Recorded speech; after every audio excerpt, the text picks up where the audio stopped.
मौलवी गिनते हैं। तो याद रखिएगा, दीनदार आदमी से नरम कोई शख्स नहीं होता। ये कहते हैं कि जो औरतों पर जुल्म किया है शुरू दिन से लेकर आज तक कोई साबित नहीं कर सकता कि जुल्म की तफसील क्या है। यूरोप में जो कुछ होता, पाकिस्तान में जो कुछ आज तक खवातीन के साथ हो रहा है, क्या उसके सारे जिम्मेदारान मौलवी? इस मुल्क के बागदौड़ कब मौलवियों के हाथ में आई? ऐसे कुछ घरों में खवातीन भी काम नहीं करती जी, वो एक अलहदा बात है कि उनका क्या रोल है इसमें, लेकिन आज तक किसी भी मामले में खवातीन का कोई मामला है, अगरचे वो साने मीनार पाकिस्तान हो या किसी भी तरह का हो या कोड़े मारने वाली बात हो, आप उस पर मौलवियों का रद्द अमल पूछें पूरी कौम से। लेकिन जब बात आ जाती है इनके ऊपर, इनके अपने के ऊपर, तो ये तो आपके सामने है कि ये अपनी खवातीन के साथ क्या अशर करते हैं। ये अपनी बेटियां खुद बेच कर आए हैं आपके सामने। आफिया सिद्दीकी को हमने मौलवी ने बेचा है। तो खवातीन के ऊपर जुल्म हो या माशरे के अंदर, ये एक प्रोपेगेंडा है जो कर दिया गया है और वो कौम के जहनों के बच्चों के, छोटे छोटे बच्चों के जहनों में डाल दिया गया। कोई दाढ़ी रख ले तू मौलवी बन रहा है। भी मौलवी बनना कौन सा जुर्म है? ये तो फिर हमारे कायद को सलाम पेश करना चाहिए। ये तो बताए ना कि मेंबर जो है सबसे बड़ी सुन्नत है, और उस पे क्यों डिवीजन हो? मेंबर के ऊपर डिवीजन क्यों? देखिए, ख्यालात के अंदर डिवीजन होना और बात है, उसके अमल के अंदर डिवीजन होना और बात है, लेकिन उसका मुआशरे पर असर क्या पड़ रहा है, इसके अंदर तो कोई डिवीजन नहीं है। अगर मैं कह रहा हूं तो मेरा भी मसला यह है कि मेरा भी नारा यह है कि मैं कौम की इस्लाह की कोशिश कर रहा हूं। ठीक है, अगर कोई भी मेरे मुखालिफ मसलक वाले या मजहब वाले कोई भी कर रहे हैं, उनका भी मकसद ये है कि इस्लाह कर रहे हैं। हाँ, किसकी इस्लाह कितनी पुरअसर है माशरे में, ये देखा जाएगा। ये फैसला कौम के पास है। आपसे डर बड़ा लगता है लोगों को कि अगर आपको इलेक्शन जीतने थे तो पता नहीं आप किसके सफीर को घर भेज देंगे, तो हम आधे दुनिया से हम लड़के रहेंगे। देखें, हम किसी उस सफीर को नहीं भेजेंगे जिसके साथ हमारी जाती मसाइल होंगे। हाँ, जो हमारे आका मौला सल्लल्लाहु अलैहि वसल्लम की नामूस और उनकी इज्जत नहीं करेगा, हम उसकी इज्जत नहीं करेंगे, वो अगरचे कोई भी हो। लेकिन हम उसकी इज्जत ना करें काफी है, उसकी इज्जत ना करें, उससे नफरत का इजहार करें, ये भी तो जरूरी है। लेकिन मेरा मतलब है कि मुल्कों में तो लोग राब्ते तो रहते हैं ना, उसको नफरत का इजहार। ये जो फ्रांस वाला मामला है ना, ये फ्रांस वाला मामला रियासती सतह पर हुआ है, इसलिए उसके सफीर की हम लोगों को आज तक समझ नहीं आया जी। मैं इसलिए कलवार जी, ये जो फ्रांस वाला मसला है ना, ये रियासती सतह पर गुस्ताखी हुई है। हम उस रियासत से नफरत के लिए इतना बड़ा ये इकदाम उठाया गया। बाकी अगर किसी का जाती किरदार होता है तो वो तो वह मकामी हुकूमतें भी कहती हैं कि हमारा इससे कोई ताल्लुक नहीं है। कोई भी कहीं दुनिया में, मतलब किसी भी मुल्क में अगर ये कोई हरकत करता है, वो अगरचे इस्लामी मुल्क भी हो सकता है या इस्लामी मुल्कों में भी बाज रहने वाले, या कोई मुसलमान भी करता है, तो उसका जाती फेल है। ये जो फ्रांस ने किया, ये रियासती फेल था। प्रेसिडेंट ऑफ फ्रांस का बयान जी, ये उस मलून का मतलब फेल है और उसने ये बात की है, तो इसलिए हम उसके साथ रियासती बाइकाट चाहते थे। अच्छा, मैं आपके साथ एक वो यानी लोगों के जलसे तो नहीं मैं कहूँगा, लेकिन जो उर्स के दिनों में लोग जमा हो रहे थे आपके वालिद साहब के, वहाँ पे मैं आया था, तो मैंने जो लोगों का देखा था वो तो इश्क करते हैं आपसे, वो तो बड़ा प्यार करते हैं। तो यह क्या सिर्फ नामूस रसालत की वजह है कि कोई और वजूहात भी हैं? जी नहीं, ये तो बात सीधी सीधी है। लोग हम पर एतबार इसी बात से करते हैं कि इन्होंने जो बात की हुजूर सैयद आलम सल्लल्लाहु अलैहि वसल्लम की मोहब्बत में, उल्फत में, उनके इश्क में, उनकी नामूस के लिए, ख़त्म नबूवत के लिए, उसके ऊपर पैरा दिया। तो यही वजह है, और तो कोई हमारे साथ मोहब्बत करने की खासी वजह नहीं है, ना हम और मोहब्बत के लायक हैं किसी। हमारे पास एक ही वजह है, दुआ करें वो वजह सलामत रहे। आमीन आमीन सुम आमीन। मैं ब्रेक लेनी है, लेकिन उससे पहले बताएं, शादी के बाद आप खुश ही हैं ना? अल्हम्दुलिल्लाह। लोगों को उससे पहले भी खुश थे, जेल में भी खुश थे। तसल्ली है ना, लोगों को आप ज्यादा तो नहीं डांट रहे ना आप? नहीं, जेल में भी खुश थे, उससे पहले भी खुश थे, अल्हम्दुलिल्लाह। अल्लामा साहब मेरे साथ ही एक ब्रेक के बाद आते हैं। Take a break.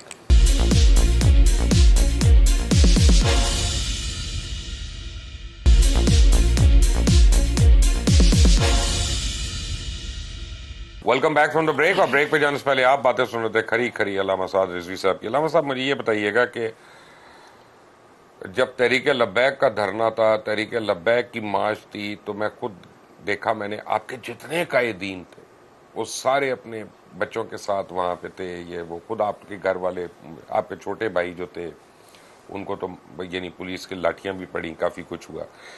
लेकिन इमरान खान एक हेलीकॉप्टर पे आई हैं और उनकी क़यादत, ना उनकी बेगम साहिबा आई हैं, ना उनके बच्चे आई हैं, लोगों के बच्चों और ख़वातीन को उन्होंने बिल्कुल बुलवाया वहाँ पे, और उनके कायदीन के भी कोई फैमिलीज वगैरह नहीं आई। ये आपको तजाद नजर आया यहाँ पे लीडरशिप का?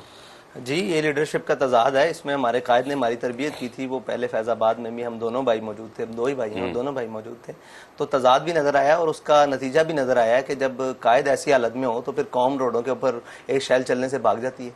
ये आपने देख लिया और मैंने भी देख लिया। अगर कायद खुद सामने हो लोगों के, और लश्कर थोड़ी लड़ते हैं, वो तो कायद लड़ाता है। तो साफ ज़ाहिर है जब लश्कर हवा में उड़ रहे हों तो जनाब जो नीचे कारकुन होंगे, जो जिनको मुजाहिद कहा जा रहा है आजकल, तो वो मुजाहिद तो फिर साफ ज़ाहिर है सफ़ों में तोड़ कर भागेंगे। अच्छा, आपको खबर तो मिल गई होगी सुबह से कि और मरियम नवाज साहिबा ने उस पर ट्वीट भी की है, तलत हुसैन साहब ने भी ट्वीट की है कि जनाब एक ज़ुबैर नियाजी साहब के घर से काफ़ी बड़ी तादाद में असला बरामद हुआ, ये वो, और वो अपने कायद की कॉल पे जिहाद अपने मुल्क में इस्लामी हुकूमत के खिलाफ, क्या ये जिहाद है? अब देखें, जिहाद की तो कई इस्तिलाहें हैं, पता नहीं खान साहब ने कौन सी उसको और किस टाइम पे चूज़ किया है। तो आप वो जो हम सब पर कहते हैं कि ये मजहबी कार्ड खेलते हैं, तो ये मजहबी कार्ड नहीं, जिहाद वो कोई नया लफ्ज़ निकाल कर लाते तो हम मानते हैं कि जनाब ये सियासी लफ्ज़ है और ये माशरती, आजकल इसका मजहब से कोई ताल्लुक तो नहीं है। रियासत मदीना बना रहे हैं, तो रियासत मदीना मजहबी कार्ड नहीं है। हाँ बिल्कुल है। तो जब रियासत मदीना का नाम लेकर खान साहब इस मुल्क में सियासत कर सकते हैं, तो हम नामूस रिसालत, पाकिस्तान का मतलब क्या, ला इलाहा इल्लल्लाह मुहम्मद रसूलुल्लाह, ताजदार ख़त्म नबूवत, ये नारा लगा के पाकिस्तान में सियासत क्यों नहीं कर सकते? ये दोहरा मेयार क्यों है? ये तो अब मेरे पास कोई जवाब नहीं है। तो इसी तरह ये इसका जवाब किसी के पास भी नहीं है कि वो जब भी बात आती है हम पर अटैक कर लेते हैं और जब जवाब देने की बारी आती है तो खामोश। लेकिन आज सुप्रीम कोर्ट ने उनको थोड़ा रिलीफ पहुंचा दिया कि जी इनके लिए रास्ते भी खोल दो, इनको इस्लामाबाद भी आने दो, एहतजाज भी करने दो। आपकी दफ़ा तो हमें मीडिया को भी ब्लैकआउट हो गया था ना। यही तो दोहरा म्यार है कि वो अदालतें हों या कोर्ट्स हों या मीडिया हो या कोई भी हो, वो अपना रवैया हमारी मर्तबा तब्दील कर लेते हैं। अगरचे वो भी इसी कौम के बेटे हैं, ये पाकिस्तानी कहलाने वाले होते हैं। हमारे एहतजाज में कोई शख्स भी पाकिस्तानी शनाख्ती कार्ड के बगैर नहीं होता। अच्छा जी, कप्तान ने तो कहा था कि 20 लाख अफराद आएंगे वहाँ पे जुलूस लेके, तो अभी तक तो को 8-9 हज़ार हैं जो मेरे ख्याल है टोटल हर तरफ से निकले हुए हैं। अब सोशल मीडिया पे अगर देखा जाए तो उनका बड़ा तूफान है, लेकिन आपके लोग सोशल मीडिया पे जुड़ जाते हैं उनको। ये आपके पास कहाँ से इतना पैसा आ रहा है सोशल मीडिया पे लगाने के लिए? नहीं, हमारा पैसा नहीं है, हमारे लोग हैं। हम मुतवस्सित तबके से ताल्लुक़ रखते हैं, कोई इतना मामला नहीं है, लेकिन जज्बा ज़रूर है और हक़ाइक़ ज़रूर हैं और वक्त ने सिखा दी है। और उनके पास अगरचे वसाइल ना हों, कम वसाइल हों, लेकिन वो अपने जज्बे से उसको मुकम्मल कर लेते हैं। ये आपने देखा। अच्छा जी, आपके ख्याल में इलेक्शन पहले होने चाहिए कि लेट? इलेक्शन अपने वक्त पर होने चाहिए, अगले साल। बिल्कुल। तो अब जो इमरान खान इतना बेचारा रो पिट रहे हैं, तो कुछ आधे पौधे पहले ना करा लें। तो मैं तो ये कहता हूँ कि इलेक्शन होने के बाद भी वो ऐसे रो पिट रहे होंगे, फिर क्या